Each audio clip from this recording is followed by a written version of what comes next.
forget. Some things were an indispensable part of life in the 1960s, but today they have become a mystery to the younger generation. Just imagine a world without smartphones, without the internet, without remote controls, where every joy and habit was very different. Today, we will take you on a journey to discover unique experiences that only those who lived in this decade truly understand. Ready? These memories will surely make you both surprised and nostalgic. Winding your watch daily. Few modern devices offer the special feeling that this watch did. Imagine waking up every morning, picking up your wristwatch and winding it. This was a daily ritual for most people wearing watches in the 1960s because battery-powered watches were still quite new and not widely popular. The gentle click-clack sound of the winding mechanism was the sound signaling the start of a new day. In an era of simple technology, it was a physical interaction with a personal item, far different from just looking at a phone screen or smartwatch today. Analog clock reading skills were essential. Along with winding, the ability to read an analog clock was absolutely essential. Wall clocks and wristwatches usually only displayed hands and markings or Roman numerals. There were no easy-to-read digital displays or convenient digital notifications. Understanding the position of the hour and minute hands, how they moved, and what time they indicated was a basic skill every child had to learn early on. Today, you might be surprised to learn that there's an entire generation of children who can't read an analog clock because they've never needed to. The proliferation of digital devices has led to the loss of a skill that was once fundamental to daily life. Pregnant women still smoked and drank alcohol. Looking back at the 1960s, one thing that might astonish today's generation is the lifestyle of pregnant women. While we are now very cautious during pregnancy, abstaining from caffeine and deli meats, taking full vitamin supplements, and avoiding anything that could harm the baby, mothers in the 60s didn't change many of their habits after becoming pregnant. If a woman smoked before pregnancy, she was likely to continue smoking. Similarly, if she drank alcohol, that habit often persisted.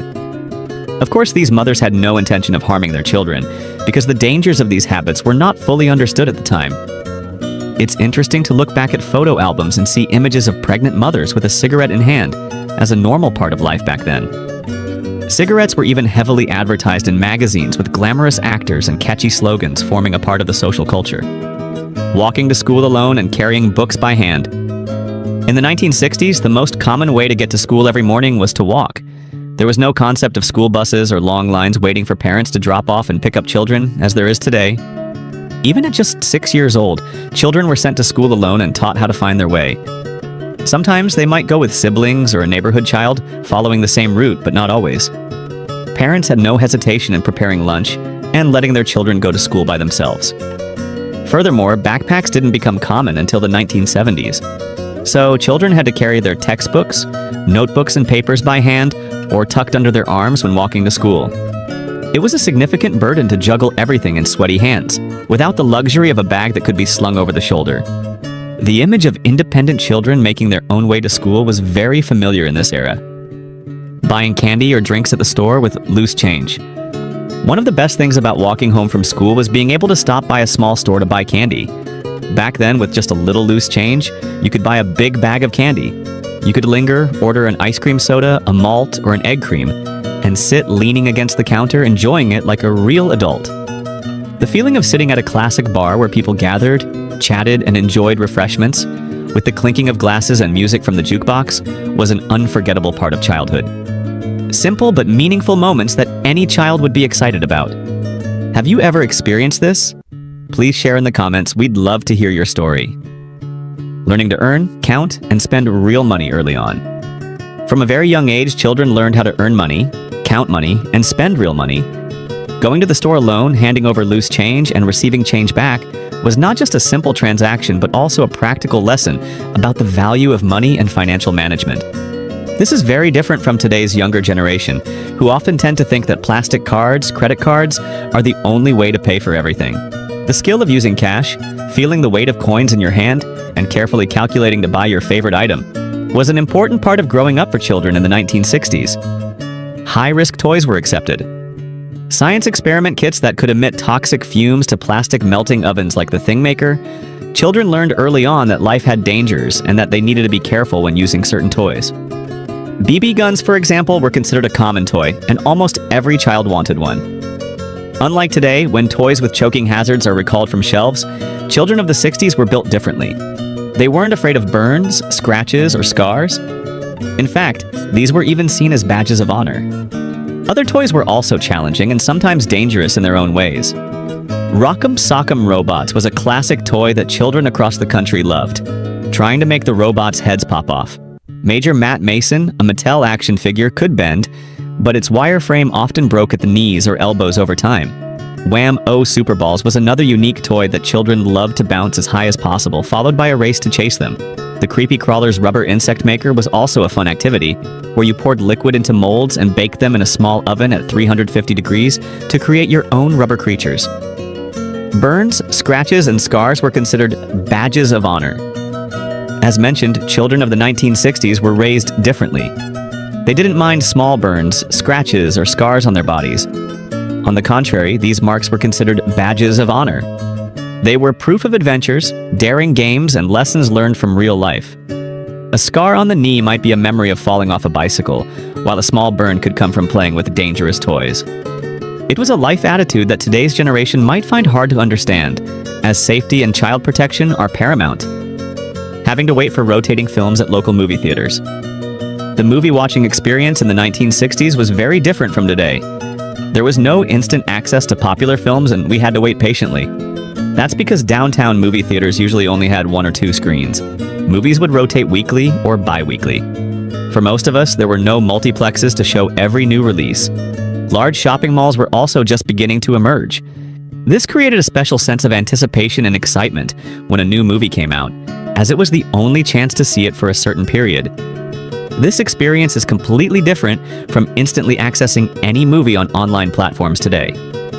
Banana seat bikes. The 60s marked the advent of a childhood icon, the banana seat bike. With its long, curved seat and colorful design, these bikes made you feel like you were cruising in style. The most popular was the Schwinn Stingray, with high handlebars that looked like a chopper motorcycle, instantly making it the coolest bike on the street. Every kid wanted this bike on their wish list. Whether you were showing off your new bike or gathering with friends to race around the neighborhood, these bicycles were an important part of childhood. They were designed for comfort with their special, distinctive seat, and often vibrant colors made them a true symbol of the 60s. Among the things we've just mentioned, what do you remember most about your 60s childhood? Or what surprised you the most? Please leave a comment below. The popularity of Silly Putty. Do you still remember the joy of peeling open the red egg containing Silly Putty? You could bounce it, stretch it, and most fascinatingly, use it on newspaper to create an exact copy of your favorite comic strip. That moment was truly priceless.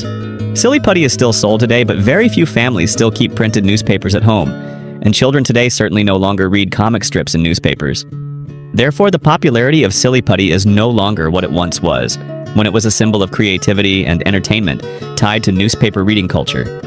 The decline of printed newspapers in many households has changed how children interact with these simple toys. TV dinner was a breakthrough. With television programming still quite new in the 1960s, the idea of watching TV while eating dinner was a breakthrough by the Swanson Company. The first TV dinner was packaged in a compartmentalized foil tray that you could heat in the oven. They quickly became a staple in family freezers across the country. Their novelty made Swanson TV dinners extremely popular, and other companies also began offering their own versions.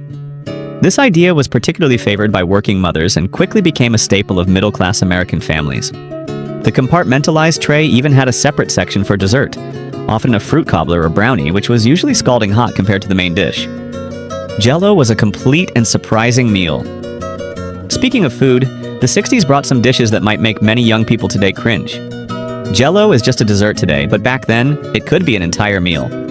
Our mothers experimented with putting everything into Jell-O, and truly, everything. If you find a cookbook from the 1960s, you can be sure it will have a recipe for molded gelatin containing ham, vegetables, or fish. Jell-O even introduced savory flavors like celery, mixed vegetables, and Italian salad. Imagine a child sitting in front of a wobbly gelatin plate with hidden pieces of meat inside. If you had a mother who made you finish your dinner before leaving the table, you might have been sitting there for quite a while if the meal included this special Jell-O dish. Western movies were everything to a boy. If you grew up in the 1960s, Western movies were everything to a boy. John Wayne was the star in movies. Shows like Gunsmoke and Bonanza were what you watched on TV. Bonanza was also the first Western to be broadcast in color, so it was exciting to find someone in the neighborhood who had a color TV to watch it. If you weren't watching Bonanza, you'd be outdoors with your cowboy hat or coonskin hat and a cap gun strapped to your side. I'm not sure when I last saw a child playing outside with a cap gun, but in the 1960s, all of us did. These toy guns made a pop sound and even produced smoke when fired, adding realism to any outdoor shootout. First job with a salary of $1 to $1.50 per hour. Getting your first job in the 1960s meant you were paid a pretty substantial wage from $1 to $1.50 per hour. This was still a big achievement and meant you could earn a significant amount of pocket money, more than the loose change collected from returning cans and bottles. For teenagers at that time, a minimum wage job was not just about earning money, but also taught them how to be a good employee. That started with wearing a clean and ironed uniform, being on time, and working hard. The last time I went to McDonald's, the sign listed a starting salary of $15 per hour, but the employees were in casual clothes and I had to wait 20 minutes to get the wrong order. How much things have changed. Pogo sticks hop rod? In the 60s, pogo sticks were everywhere, especially the hop rod, advertised as the first powered pogo stick. Yes, a newly designed gasoline-powered pogo stick.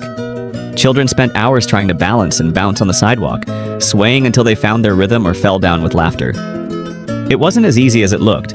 With just a metal frame, a spring, and a few footrests, it took real skill to keep going.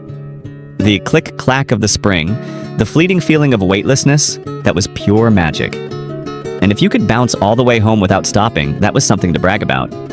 A scraped knee here and there was just part of the experience. No one worried too much about it back then. Ant farms. Ant farms were a popular way for children to get close to nature. You would sit for hours watching the ants build tunnels, carry food, and work together like a small army. Kids were incredibly excited to observe them and watch daily to see the ant colony grow. You would tap on the glass to try to make them move or wonder how they knew their way. It was one of those simple yet captivating ways to learn about life, teamwork, and patience. And honestly, having a small ant colony living right in your room was pretty cool. Fizzies. Carbonated drink tablets. Fizzies were the 60s version of instant fun. These small tablets could turn a glass of water into a carbonated, bubbly drink in seconds. You just dropped a tablet into a glass of water, watched it fizz, and then enjoyed a sweet, fizzy drink without needing to open a soda can. It wasn't just about the flavor, but the whole process that made it exciting.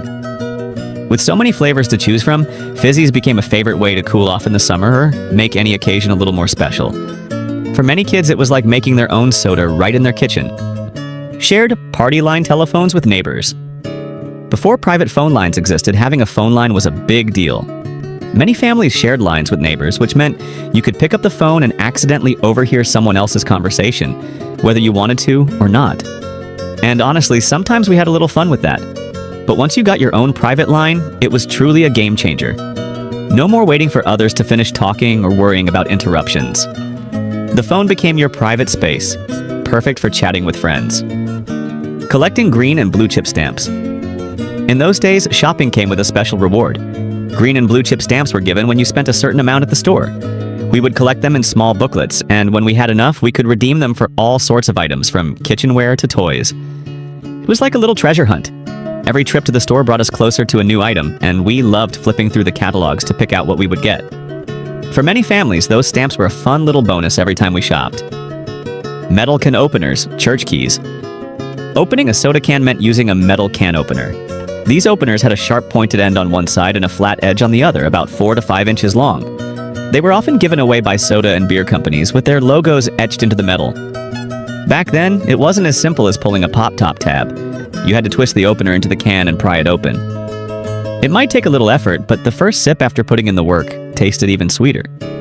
This was a small, everyday life skill that today's generation doesn't need to know. Smoking was common everywhere, and for everyone. In the 60s, smoking was as common as drinking coffee. You could light up almost anywhere, on planes and restaurants and even in hospitals. It wasn't just about cigarettes, it was a part of the culture. Advertisements with glamorous actors and catchy slogans flooded magazines, and cigarette brands almost became part of a person's identity. Smoking was so prevalent that even pregnant women were regularly seen lighting up, despite the health risks we know today. Whether you were relaxing with friends or taking a break at work, cigarettes were everywhere, and for many, it seemed they always would be. Huge ashtrays filled with cigarette butts were a familiar sight in every room of every home. The console TV was the center of the living room. The television was the center of every living room, and in the 60s it wasn't just any TV, it was a console TV. These bulky TVs with wooden frames often took up an entire wall and were designed as stylish furniture as well as technology. Sound came from large built-in speakers, and you had to adjust the rabbit ears to get the best picture. There was no remote control, so you were the remote, having to get up to change channels or adjust the volume. But even with those extra efforts, it was a magical time to watch TV, with the whole family gathering together to watch the latest episode of their favorite show. Do you remember the first color TV show you ever watched? The Jetsons on ABC? Although it only lasted 24 episodes, it made children wonder what the future would be like. Going to the drive-in theater. Nothing captures the essence of a night out quite like a trip to the drive-in theater. You would drive up to a giant outdoor screen, park, and tune your car radio to hear the movie. It wasn't just about the film, but the whole experience. Families would load up their cars with blankets and snacks, while groups of friends or couples enjoyed the chance to relax in the back seat. And if you were lucky, you'd get to watch 2 movies in a row, extending the fun under the stars. The drive-in wasn't just a movie, it was an event. A place where the magic of cinema came alive in the open air. What a great way to combine entertainment with the private space of the family car. Soda fountains. Soda fountains were wonderful places to get a cool drink and have fun moments.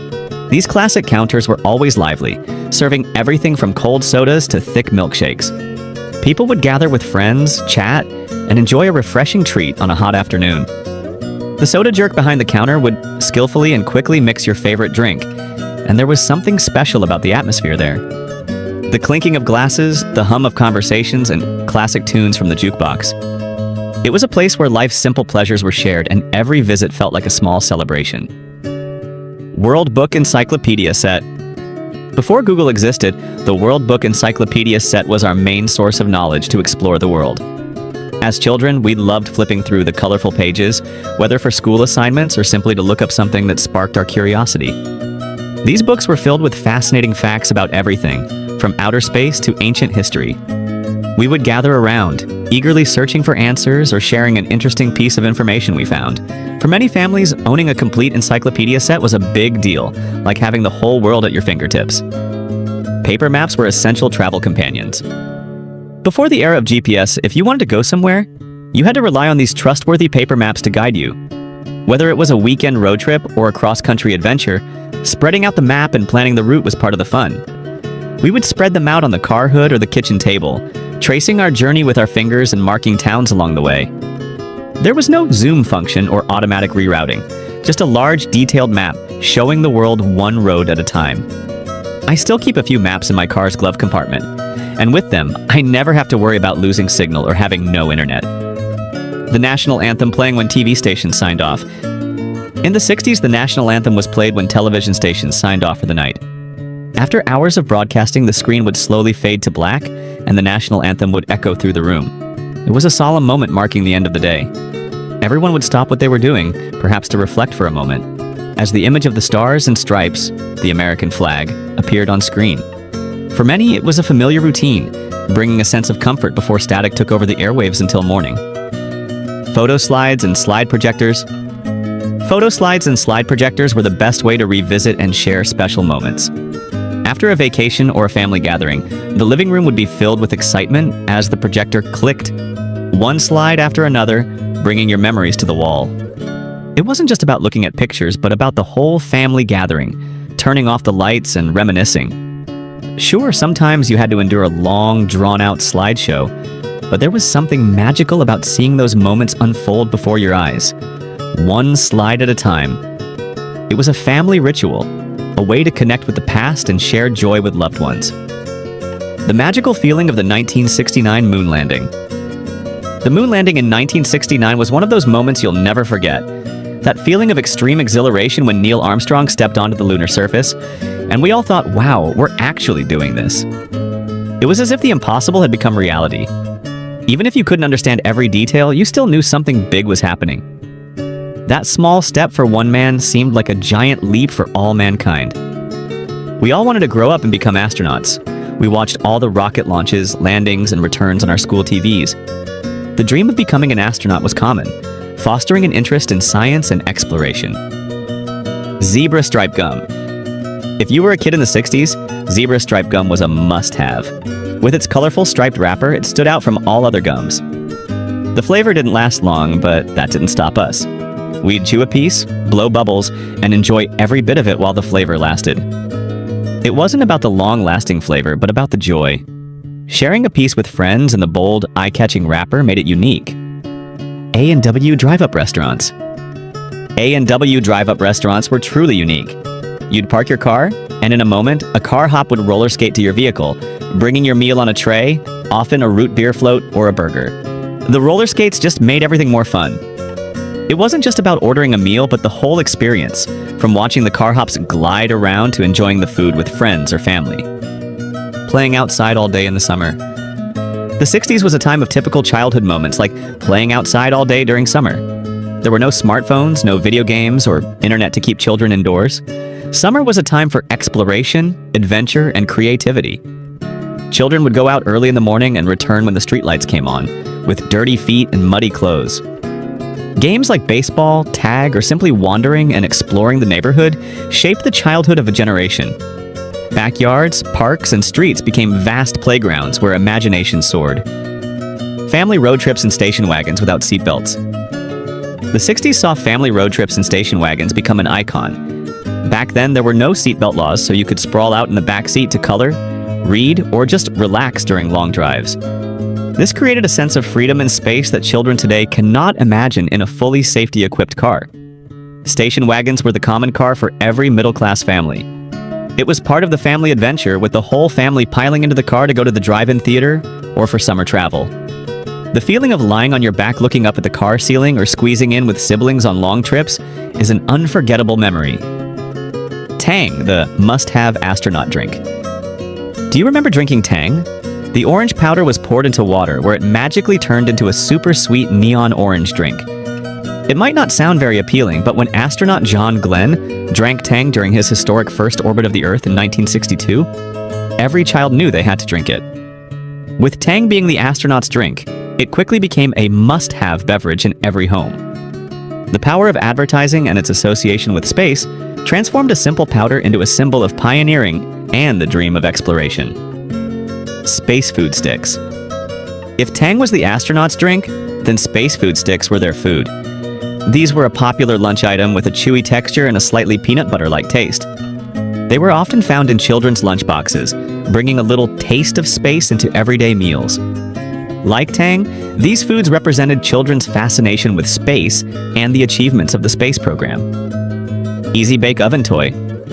For those who couldn't wait to grow up and be responsible for cooking their own meals, there was the Easy Bake Oven. Kenner released this iconic toy in 1963, which came with recipes for baking cookies, cakes, and other treats themselves.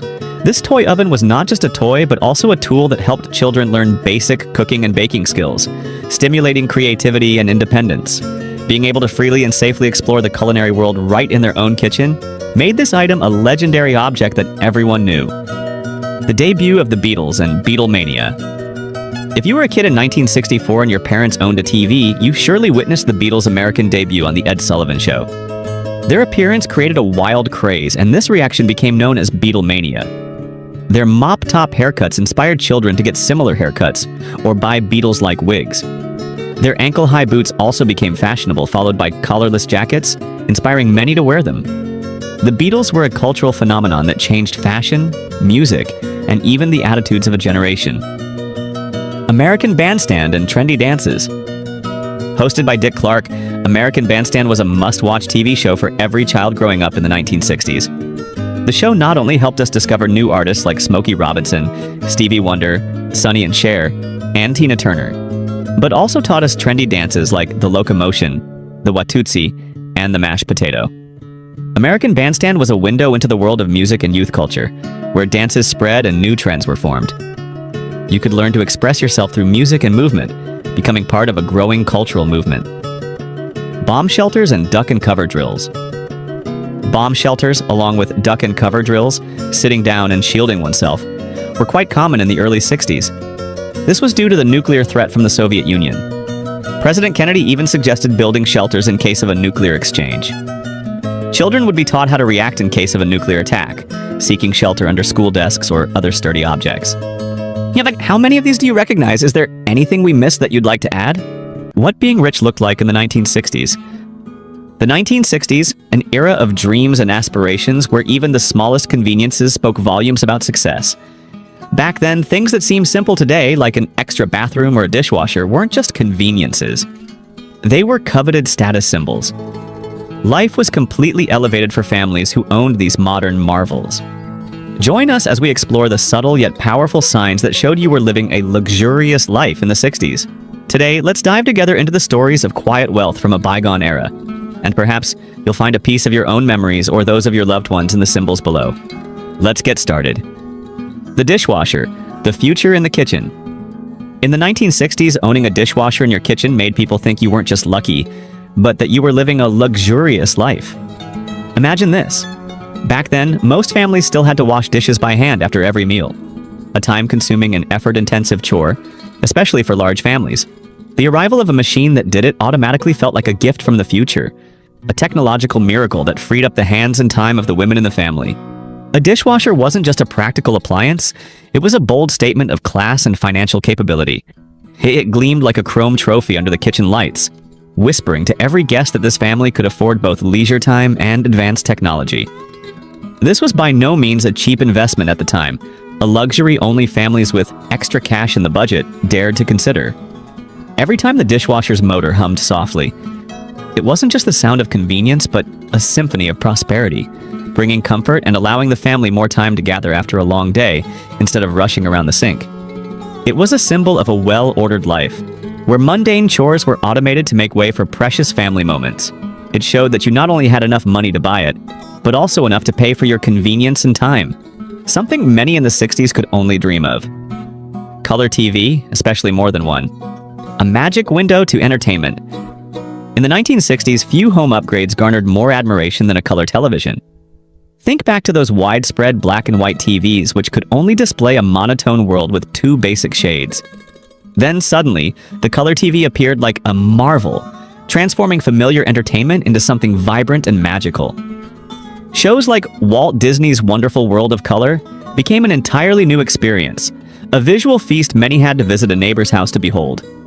Color TVs at the time were very expensive and novel, so not many could afford them. It wasn't just an entertainment device, but also a luxurious piece of furniture, often placed prominently in the living room, with its wooden casing carefully polished. But if a family had more than one TV, that truly signaled they were rich. Imagine a color TV in the main living room, and a black and white or even a second color TV in the bedroom or family room. This not only spoke to superior financial capability, but also demonstrated a priority for entertainment and personal convenience in every living space. Families with multiple TVs became the neighborhood's focal point, where friends and neighbors frequently visited to watch colorful movies and music shows together. The presence of a color TV, especially more than one, transformed the owning family into an attractive destination, a symbol of modern and affluent living. It didn't just buy fun, it bought admiration and social standing. 2 bathrooms, the ultimate personal convenience. Most homes back then were built with just 1 bathroom, so if your house had 2, it was simply unbelievable. Imagine the typical 1960s morning scene. Everyone lining up, waiting to use that single bathroom. Congestion, rushed moments, and sometimes even small squabbles were unavoidable. That's why the presence of a second bathroom in the house wasn't just a convenience. It was a revolution in family living. A second bathroom offered more privacy and made mornings run smoother for everyone, from brushing teeth and washing faces to getting ready for school or work. It eased the pressure, creating comfort and privacy that many families couldn't achieve. Furthermore, adding a bathroom was a significant expense, covering not only construction costs but also expensive materials, plumbing systems, and fixtures. Owning a home with 2 bathrooms was a clear sign of wealth, not just materialistically, but in the ability to provide a more convenient and comfortable life for family members. It implicitly stated that this house was not only spacious, but also designed to meet every need of a large, prosperous family. It was an investment in quality of life, a declaration of the comfort you deserved. Central air conditioning system, stepping into a cool future. Stepping into a home with central air conditioning in the 1960s was like stepping into the future. Recall those sweltering summer days of the 60s when most people endured stifling heat or relied on noisy, inefficient oscillating fans or window air conditioners. These window units often took up a large part of the window space, created bothersome noise, and only cooled a small area. But with central air, cool air spread quietly and evenly throughout every corner of the house, providing a wonderful sense of comfort and relaxation. Central air conditioning made a home feel luxurious and modern, transforming it into a cool oasis amidst the scorching summer heat. This was a significant investment, not only in terms of complex initial installation costs, but also substantial monthly utility bills. Being able to afford to keep a home constantly cool and comfortable was a clear sign of prosperity. It not only provided physical comfort, but also symbolized an upscale lifestyle, where the family didn't have to worry about electricity costs or battling the heat. Central air conditioning was an affirmation that you could live a much more comfortable life than the majority. A quiet pride felt every time you opened the door to guests entering your cool home. A private room for each child, the first private space. In the 60s, many children had to share bedrooms, sometimes 2 or 3 kids in one room, or even on cramped bunk beds. So the idea of each child having their own private room was a big deal, a luxury not every family could provide. This not only showed that the family had enough money to buy a larger house with more space, but also that they were investing in each child's individual development. A private room gave children their first sense of privacy and independence. It was a sacred space where they could retreat, study, play, and decorate their room in their own style, expressing their personality and interests. It was a place where children could develop self-reliance and responsibility. Having a private room also demonstrated parents' consideration for their children's individual needs, something not always prioritized in that era. It also conveyed the truth that your family had enough space for every member to breathe, enough room for space not to become the source of daily squabbles. This brought peace and order to the family, a privilege many large families could only dream of. 2 living rooms, a sign of prestige and luxury? Having not just 1 but 2 living rooms in a home was a subtle yet clear sign of prestige and class in the 1960s. Imagine a typical house with a single common living area. But if you had 2 living rooms, it meant your home wasn't merely a dwelling but a miniature mansion, designed with clearly defined purposes. One room was usually reserved for daily family use, where everyone could relax, watch TV, or chat comfortably. The other, however, was a formal space, carefully arranged for entertaining guests, hosting important gatherings, or simply showcasing the homeowner's refined taste and wealth. Sometimes the furniture in this formal living room was even covered in plastic to keep it pristine and stain-free, making the room even more special and opulent. It showed that the family not only had excess space, but also the means to decorate beautifully and maintain a luxurious living environment, bringing a sense of prestige to the home. 2 living rooms were proof that your family could afford to divide spaces by function, creating a clear boundary between personal living and social entertaining, demonstrating an organized and stylish lifestyle. 2-story house, the architectural symbol of prosperity. In a decade dominated by single-story ranch-style homes designed to sprawl across one level, a 2-story house stood out distinctly and powerfully. It didn't just offer more space, it was a confident symbol of financial stability and prosperity. These homes often featured additional bedrooms for larger families, or special functional rooms like a home office, a reading nook, or a separate entertainment room, which were hard to come by in single-story houses. Sometimes they even came equipped with an intercom system, allowing family members to easily communicate between floors without having to shout. A modern convenience at the time. Owning a 2-story home brought a new sense of separation and privacy, especially with common living areas on the first floor and bedrooms on the second. This created a clear boundary between public and private spaces, bringing comfort and peace to each member. This was a symbol that your family had more options in arranging living spaces, unconstrained by size or structure. A 2-story house was not just a major asset, but also a work of architecture, a prominent highlight in the neighborhood, reflecting the homeowner's aesthetic taste and financial capability. It was an affirmation that you not only had enough money to buy a large house, but also the vision to build a luxurious living space, surpassing the common standards of the era. 2 cars in the garage, especially a Cadillac. Freedom and style on every road. In the 1960s, having 2 cars in the garage was a sure sign of ultimate success and convenience. Most families back then had only 1 car to meet basic needs like commuting, grocery shopping, or picking up children. Owning a second car was not just a luxury but a significant investment, including the cost of purchase, insurance, gas, and maintenance. Two cars brought substantial convenience and freedom to the whole family. Mom could go shopping or pick up the kids without waiting for Dad to come home from work, or vice versa. Dad could use the other car for work without affecting the family's schedule. This demonstrated a well-organized and convenient life, where all activities ran smoothly. And if one of those cars was a Cadillac, that was the ultimate symbol of supreme luxury. A Cadillac wasn't just transportation, it was a dream on wheels. It was admired for its sleek appearance, bold design lines, and smooth ride, providing a high-class driving experience. The Cadillac was a strong statement of social status, showing its owner was successful, had refined taste, and could afford the very best. Parking two cars, especially a Cadillac, in the garage not only showcased financial capability but also affirmed an upscale lifestyle where convenience and style were always prioritized. Among the home and vehicle conveniences mentioned, which item would have made you feel most proud if your family owned it in the 60s? Share in the comments below. Riding lawnmower, turning chores into pleasure. In the 1960s, having a riding lawnmower transformed yard work from a strenuous, effort-intensive chore into a leisure activity. Imagine your neighbors sweating with their noisy, heavy push mowers under the scorching sun, while you comfortably sat on your riding mower, effortlessly gliding across a vast lawn. These machines were very expensive at the time, a major investment that not everyone could afford. Owning a riding lawnmower showed that the family not only could afford the best tools, but also had a large enough property for the machine to be truly useful. A perfectly manicured lawn, lush and even, was a clear sign of pride in the home and the homeowner's prosperity. And having the means to maintain it so perfectly was a clear demonstration of wealth, showing you had the financial capacity to invest in both convenience and the beauty of your outdoor living space. The riding lawnmower symbolized a relaxed lifestyle where heavy labor was replaced by convenience and efficiency. It implicitly stated that you not only owned a substantial property but also had the time and means to maintain it perfectly, a privilege many could only dream of. In-ground pool, the ultimate backyard success symbol. By the mid-1960s, nothing screamed success more clearly and ostentatiously than owning an in-ground pool in your backyard. This wasn't just a recreational amenity. It was a bold statement of financial capability and an upscale lifestyle.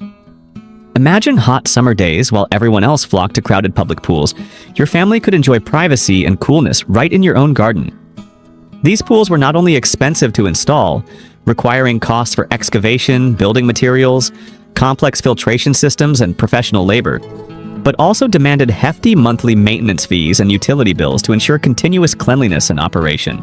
Hosting pool parties became a way to flaunt this luxury to friends and neighbors, turning your home into the hub of fun and classy gatherings. An in-ground pool was far more luxurious than a temporary above-ground pool. It brought an eternal beauty and sophistication to the landscape. It was irrefutable proof that you not only had enough money to build it, but also to maintain a lavish recreational lifestyle. Owning an in-ground pool wasn't just a personal amenity, but also a social symbol, asserting your family's status in the community. Flocked Christmas tree, sparkling holiday pride. In the 1960s, a Christmas tree sparkling with artificial snow, as if it had just arrived from the North Pole, was a special and unique highlight of the holiday season. While most families still decorated traditional green Christmas trees, a pristine white tree covered in glistening snow exuded a distinct and luxurious beauty, creating an ethereal and elegant festive atmosphere. This tree was more expensive than a regular Christmas tree, and a luxury not everyone could afford. Buying a tree was already costly. The process of treating it to create the perfect artificial snow layer was even more expensive, not to mention shipping and storage costs. Therefore, placing this tree in the front window of the house not only demonstrated the family's pride in their holiday spirit, but also served as a subtle way to showcase their prosperity and refined aesthetic taste. It brought joy and admiration to the entire neighborhood, as passersby would stop to admire its dazzling and unique beauty. A flocked Christmas tree was not just a decoration, but a statement of financial capability and attention to the smallest details in life, even during sacred holiday moments. It showed that you not only had enough money to buy the best things, but also the spirit to create a truly special and memorable Christmas season. Do you have any special memories of visiting a home with 2 living rooms, or a private room for each child? Please share. Hi-fi sound system, entertainment hub and style statement. In the 1960s, a hi-fi sound system was more than just an audio device. It was a full-fledged status symbol, often placed prominently in the living room for all to admire. Imagine a large machine, integrated into an elegant wooden cabinet, typically walnut or mahogany, meticulously polished to look brand new. It wasn't just where music played, it was a luxurious piece of furniture. Reflecting the homeowner's sophisticated taste and trendiness, purchasing one of these systems cost a substantial amount of money, equivalent to a considerable portion of an average family's savings. This cost included not only the main equipment, but also the growing collection of vinyl records you'd need to fully enjoy high-quality music. A hi-fi system delivered a vibrant and authentic sound experience, a rarity at a time when regular radios and record players couldn't offer similar quality. It transformed the home into a miniature concert hall, where family and friends could gather to enjoy their favorite tunes with superb audio quality. Owning a hi-fi sound system was a sign that you not only had money to spend on luxury items, but also a passion and understanding of entertainment artistry. It was a way to display an upscale lifestyle, an investment in refined and valuable experiences. Wearing a fur coat, a silent fashion statement. Wearing a fur coat in the 1960s wasn't just about staying warm. It was about silently proclaiming social status. In an era where winter clothing was mostly practical and simple, fur was reserved for those in higher social strata, a pinnacle fashion item not everyone could attain. From mink and fox to leopard coats, each type carried its own distinct beauty and value, reflecting the wearer's wealth and style. The price of a fur coat could rival an average family's annual grocery bill.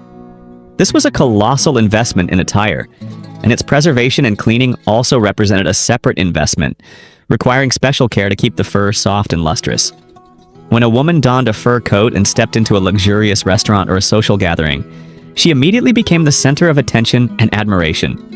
The coat not only provided warmth, but also exuded nobility, elegance, and a distinct class. It symbolized a lavish lifestyle where money was no object when it came to fashion and self-expression. Wearing a fur coat was a silent affirmation of the wearer's success and standing, a way to demonstrate you were living on an entirely different level. American Express card, the golden key of the elite. Using an American Express card in the 1960s was more than just a payment method. It was a distinctive sign of social differentiation and class. Most people back then still used cash or checks for daily transactions. Credit cards were still a new and not widely adopted concept. American Express, with its long history and reputation, positioned itself as a brand for the affluent and successful business class. American Express was marketed specifically to the elite, with significantly higher annual fees compared to other cards, if any existed, and a stringent approval process, requiring applicants to have substantial income and assets. This further heightened its mystique and exclusivity, turning the card into a prestigious badge. Pulling out an Amex card at a luxurious restaurant, a high-end hotel, or a designer store would create a strong impression on staff and those around you. It implicitly suggested that you were a member of an elite group, those with unlimited spending power and trusted by a leading financial institution.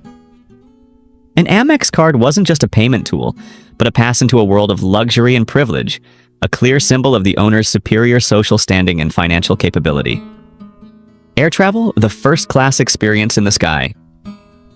Air travel in the 1960s was rare and reserved for a select few. For most families back then, a vacation meant packing up the car and taking a long road trip to a nearby destination, often camping or staying at local resorts. Airplanes at the time were still considered modern, high-speed, but extremely expensive modes of transport. Airplane tickets were incredibly costly, making air travel a rare luxury. The expense of a flight could be equivalent to several months' salary for an average family, not to mention the cost of accommodation and other services at the destination. The flying experience was seen as first class, from the in-flight service with delicious meals and comfortable seating to the courtesy of the cabin crew. Airports back then also had their own glamour with modern architecture and a luxurious atmosphere, frequented only by those with status and financial means. Being able to boast about an airplane trip to Florida, California, or even abroad wasn't just about recounting a vacation. It was a declaration of your success and ability to enjoy life. Air travel was proof that you not only had enough money to go, but also enough time and freedom to explore the world, a privilege reserved for the truly wealthy. If you could bring one of these symbols of wealth from the 60s into the present, which would it be and why? Having a housekeeper, a life free of household chores. Hiring a housekeeper in the 1960s was a clear and unmistakable sign of wealth. In an era where most homemakers did all household chores themselves, from cooking, cleaning, and laundry to childcare, having a housekeeper meant the family could afford to hire someone to manage the home, significantly freeing up the homeowner's time and effort. This allowed the woman of the house more time to pursue personal interests, engage in social activities, or simply relax and enjoy life without worrying about mundane tasks. A spotless house, always perfectly clean and tidy, showed that the family cared about appearances and had high living standards. The presence of a housekeeper not only ensured the home was meticulously maintained, but also served as a clear symbol of a lavish lifestyle where every convenience was met. It implicitly suggested that your family had abundant financial resources, enough to pay for comfort and support in daily life. Having a housekeeper wasn't just a convenience, but a social statement, affirming that you belonged to a privileged class where your time was valued more than doing tiresome chores yourself. It was an investment in quality of life, a testament to ultimate success.